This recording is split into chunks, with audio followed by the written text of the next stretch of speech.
Камчыбек Ташиев, бажы кызматынын төрагасынын мурдагы орун басары Райымбек Матраимов жана анын бир туугандарына байланыштуу соңку журналисттик иликтөөлөр тууралуу пикирин жергиликтүү гезиттерге билдирди. Матраимовдор боюнча 5-каналда материал жарыялангандан кийин мен баары бир өз оюмду айтып коюуну чечтим. Ага чейин бул теманы Азаттык көтөргөн болчу. Анда Али Токтокуновдун айткан сөздөрү жалган. Буга ким жооп берет? Адамга жалаа жабуу аракети эмне үчүн жазасыз калыш керек? Жакында эле хирург Жумабек Сабырбеков Матраимов тууралуу жакшы сөз айтып койсо, аны душман көрүп калышты.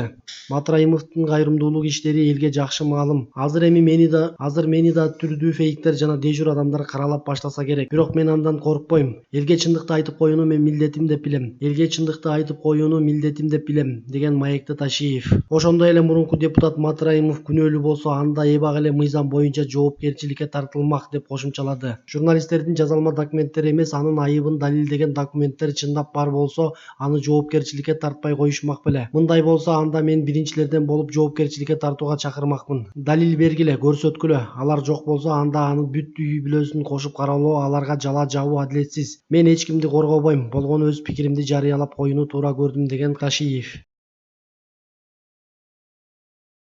Эл аралык иштер боюнча комитеттин Бишкек жебинин жаңылоо үчүн насыя алуу тууралуу чечимине Каныбек Иманалиев кол койгон документ интернетте тарап талкууга алынган. Жогорку кеңештин депутаты өзүнө карата айтылып жаткан сынга жооп берди. Иманалиев Азаттыкка ал документ жалпы парламенттин чечими болгонун билдирген. Тийиштүү комитеттерден өткөн. Комитеттердин төрагасы катары депутат койгон колу үчүн жоопкерчиликке тартылбайт. Анткени ал жалпы жааматтык чечим болот. Комитеттин мүчөлөрүнүн көпчүлүгү добуш берсе, мен кол койгом. Мага чейин кол коюшкан, менден кийин да коюшат. Дүйнөлүк практика ушундай. Ал эми өкмөт каржылык тендер маселесин карайт деп түшүндүргөн Иманалиев. Иманалиев долбоордун каржылык жагына өкмөт жоопкерчиликтүү болоорун кошумчалады.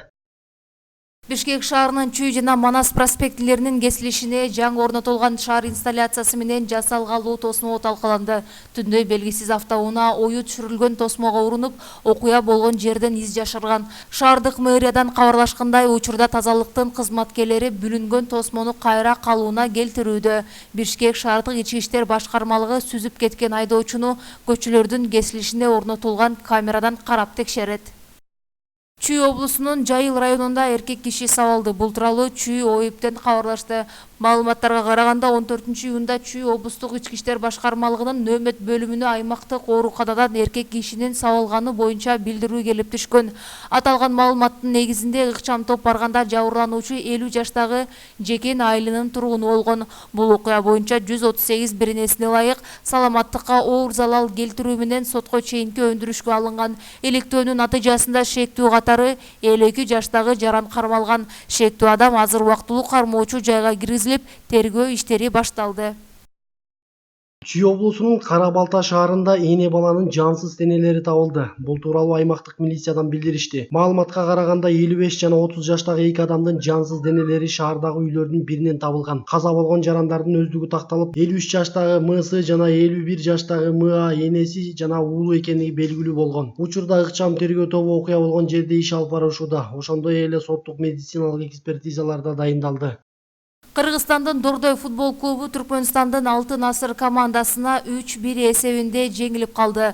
Азия футбол конфедерация кубогунун тайпалык этабында орун алган беттеш Ашхабад шаарындагы Капетак стадионунда өттү. Дордойдун дарбазасына кирген 3 голдун бирин кыргызстандык курамынын капитаны Азамат Байматов өзү киргизип алды.